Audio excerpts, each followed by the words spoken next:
नमस्कार दोस्तों, UPTGT exam 2025 की क्लास 23 में आप सभी का स्वागत है। पिछली क्लास में हमने टेनिस गेम को कवर किया था और इस क्लास में हम बैडमिंटन गेम को करेंगे। इससे पहले हम 11 गेम ऑलरेडी खत्म कर चुके हैं। अगर आपने अभी तक उनकी वीडियोस नहीं देखी हैं तो उसकी लिंक आपको ऊपर आई बटन में मिल जाएगी, जहां क्लिक करके आप उन वीडियोस को देख सकते हैं।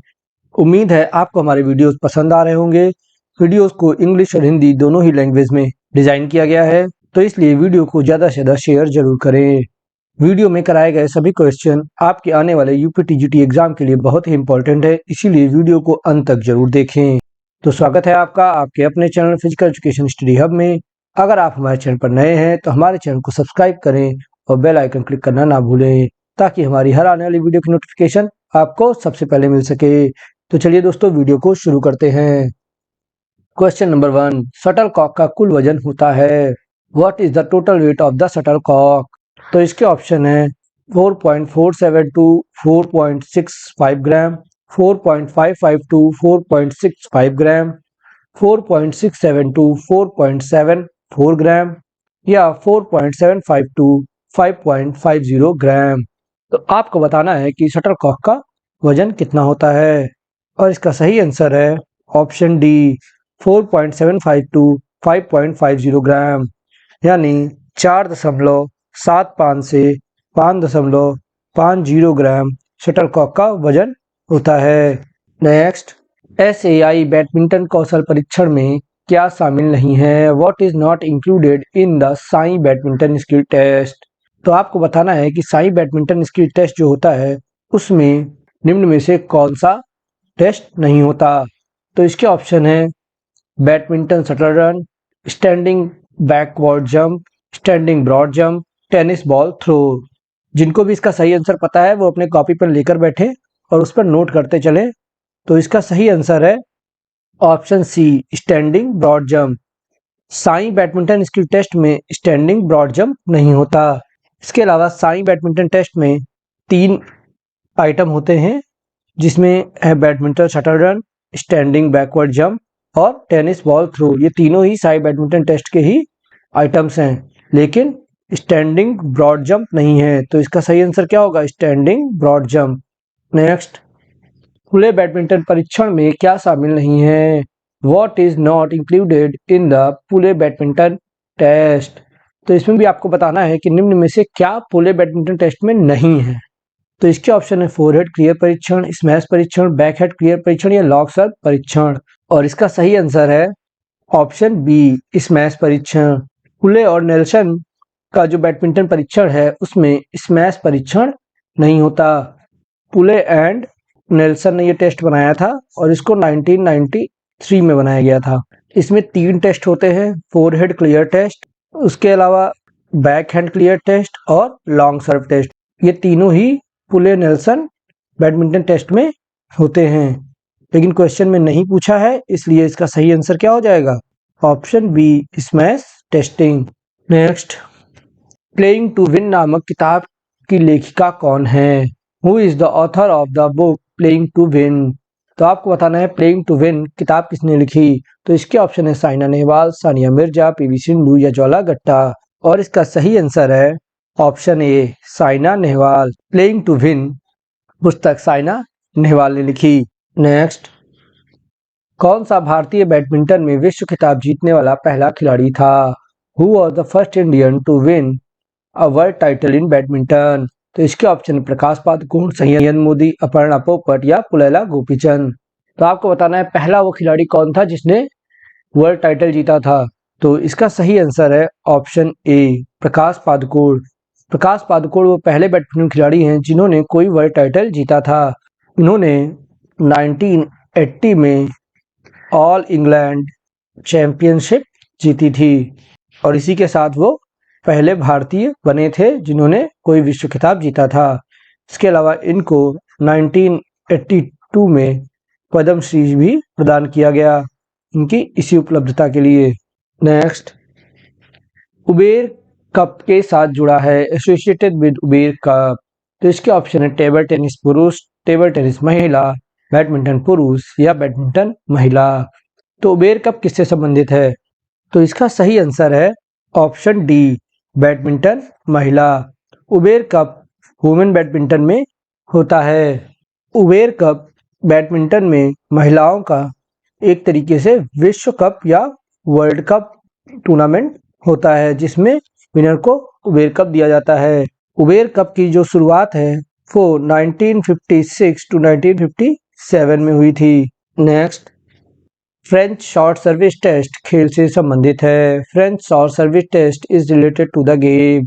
तो इसके ऑप्शन है वॉलीबॉल, टेनिस, बैडमिंटन या फिर टेबल टेनिस। तो इसका सही आंसर है option C, badminton. French short service test badminton से संबंधित है। यह टेस्ट बैडमिंटन में शॉर्ट सर्विस जो होती है उसकी एक्यूरेसी को मापने के लिए किया जाता है। नेक्स्ट, बैडमिंटन में प्रयुक्त होने वाले शटलकॉक में पंखों की संख्या कितनी होती है? What is the number of feather in the shuttle used in badminton? तो आपको बताना है कि जो शटलकॉक होती है उसमें जो पंख होते हैं वो कितने होते हैं। तो इसके ऑप्शन है 10, 18, 12 या 16।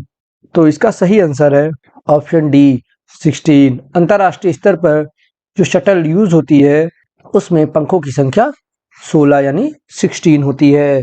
नेक्स्ट, बैडमिंटन कोर्ट की लंबाई चौड़ाई होती है। What is the length and breadth of the badminton court? तो इसके ऑप्शन है 40 into 20 feet, 40 into 25 feet, 35 into 15 feet या 44 इंटू 22 फीट। तो आपको बताना है कि बैडमिंटन कोर्ट की माप क्या होती है। तो इसका सही आंसर है option A, 44 to 20 feet. Badminton court की लंबाई 44 फीट और चौड़ाई 20 फीट होती है। इसी के साथ मैं आपको बता देता हूँ 44 इंटू 20 फीट ये डबल्स के लिए होती है, ठीक है, और सिंगल्स के लिए होती है 44 इंटू 17 फीट। तो सिंगल के लिए जो ग्राउंड यूज होता है वो 44 गुणे 17 फीट का होता है और जो डबल्स के लिए ग्राउंड यूज होता है वो 44 गुणे 20 फीट का होता है। तो ये बात आप लोगों को याद रखनी है। नेक्स्ट, बैडमिंटन में यदि बिना किसी फाउल के सर्विस दोबारा करनी हो तो उसे कहा जाता है। In badminton if you have to do the service again without any foul then it is called. तो इसके ऑप्शन है left, die service, back head या फ्लैट। तो जिसको भी इसका सही आंसर पता है वो कमेंट बॉक्स में कमेंट कर सकता है या अपनी कॉपी पर नोट कर ले। और इसका सही आंसर है ऑप्शन डी, फ्लैट। बैडमिंटन में यदि बिना किसी फाउल के सर्विस दोबारा करनी हो तो उसे फ्लैट कहा जाता है। अगर अभी तक आपको हमारा वीडियो पसंद आया तो हमारे वीडियो को लाइक जरूर करें। इसके अलावा वीडियो को शेयर जरूर करें जिससे ये हर स्टूडेंट तक पहुंच सके। साथ ही साथ आप हमें हमारे टेलीग्राम ग्रुप पर भी ज्वाइन कर सकते हैं जिसकी लिंक आपको नीचे डिस्क्रिप्शन में मिल जाएगी। तो वहाँ क्लिक करके आप हमें ज्वाइन कर सकते हैं। नेक्स्ट, मीना शाह किस खेल से संबंधित हैं? Meena Shah is related to which sport? तो इसके ऑप्शन है बैडमिंटन, तैराकी, जूडो या टेबल टेनिस। और इसका सही आंसर है ऑप्शन ए, बैडमिंटन। मीना शाह बैडमिंटन से संबंधित हैं।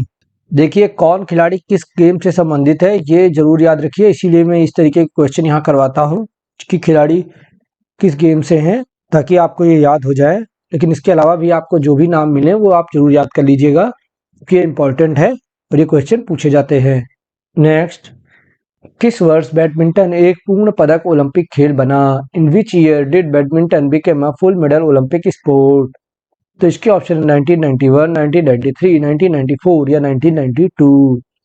देखिए क्वेश्चन को इस तरीके से पूछा गया है कि आपको कुछ अजीब लग सकता है, लेकिन यहाँ पे सिंपली पूछा गया है कि बैडमिंटन को ओलंपिक में कब शामिल किया गया। तो इसका आंसर आपको देना है और इसका सही आंसर है ऑप्शन डी, 1992। 1992 ओलंपिक्स में बैडमिंटन को शामिल किया गया था और आपको बताना है कि ये ओलंपिक कहाँ हुए थे। पिछले टेनिस गेम के वीडियो में भी मैंने 2 क्वेश्चन पूछे थे जिसका आंसर अभी तक किसी ने नहीं दिया। लग रहा है आप लोग वीडियो को पूरा नहीं देख रहे हैं। तो उसमें भी मैंने पूछा था कि ये कौन सा ओलंपिक था जब टेनिस को शामिल किया गया। तो टेनिस को कब शामिल किया गया था? तो टेनिस को 1988 में शामिल किया गया था। और ये ओलंपिक कहाँ हुए थे इसका आंसर अभी तक किसी ने नहीं दिया है। और यहाँ पर मैं आपसे एक और क्वेश्चन पूछ रहा हूँ कि 1992 में जब बैडमिंटन को ओलंपिक में शामिल किया गया तो ये ओलंपिक कहाँ हुए थे? इसका आंसर आपको देना है वेयर। ठीक है। नेक्स्ट, बैडमिंटन में शटल परीक्षण के लिए धीमे शटल के लिए निशान हैं। In there a mark for a slow shuttle for shuttle testing in badminton. तो इसके ऑप्शन है पिछली लाइन से 900 मिलीमीटर, पिछली लाइन से 990 मिलीमीटर, पिछली लाइन से 500 मिलीमीटर, पिछली लाइन से 530 मिलीमीटर। तो आपको बताना है जो शटल परीक्षण होता है उसमें धीमे शटल के लिए निशान कहाँ पर लगाए जाते हैं। तो इसका सही आंसर है ऑप्शन बी, पिछली लाइन से 990 मिलीमीटर। बैडमिंटन में शटल परीक्षण के लिए धीमे शटल के लिए पिछली लाइन से 990 मिलीमीटर पर निशान लगाया जाता है, यानी 99 millimetre from the previous line. Next, battledore किस खेल का प्राचीन नाम है? Battledore is the Asian name of which game? तो इसके ऑप्शन है बैडमिंटन, बॉक्सिंग, कुश्ती या कबड्डी। और इसका सही आंसर है ऑप्शन ए, बैडमिंटन। बैटलडोर बैडमिंटन का प्राचीन नाम है। गेम्स के प्राचीन नाम आप जरूर याद करिए कि किस खेल को पहले किस खेल के नाम से जाना जाता था। तो मैंने बहुत से गेम्स के प्राचीन नाम आपको कराए भी हैं, जैसे खो खो का मैंने प्राचीन नाम बताया है, फुटबॉल का बताया है, हैंडबॉल का बताया है। तो इस तरीके से आपको मैंने बहुत से गेम्स के प्राचीन नाम ऑलरेडी कराए हैं। तो यहाँ पे बैडमिंटन को क्या कहते थे? बैटलडोर। ये भी याद रखिए क्योंकि ये क्वेश्चन एग्जाम में पूछा भी जा चुका है। नेक्स्ट, शटलकॉक के आधार का व्यास इससे अधिक नहीं होना चाहिए। The diameter of the base of the shuttlecock should not be more than this. तो इसके ऑप्शन है 16 to 18 millimetre, 26 to 27 millimetre, 28 to 30 millimetre या 25 to 28 मिलीमीटर। और इसका सही answer option D, 25 to 28 millimetre. Shuttlecock के आधार का व्यास 25 से 28 मिलीमीटर से ज़्यादा नहीं होना चाहिए। इसके अलावा जैसे ये शटलकॉक है तो ये जो बेस है ये 25 to 28 होता है, और ये जो अपर का एरिया होता है ऊपर का, ये होना चाहिए 58 to 68 मिलीमीटर।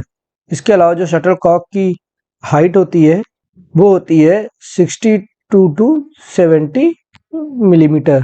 तो बैडमिंटन के इस पार्ट में इतना ही। अगर आपको हमारा वीडियो पसंद आया तो वीडियो को लाइक करें, कमेंट कर हमें जरूर बताएं और चैनल को सब्सक्राइब करना ना भूलें। वीडियो को ज़्यादा से ज़्यादा शेयर करें। साथ ही आप हमें हमारे टेलीग्राम चैनल और इंस्टा हैंडल पर भी हमें फॉलो करें। पूछे गए क्वेश्चन का आंसर आप नीचे कमेंट बॉक्स में कमेंट कर दीजिएगा। धन्यवाद दोस्तों। अगले वीडियो के साथ फिर मुलाकात होगी। तब तक के लिए जय हिंद।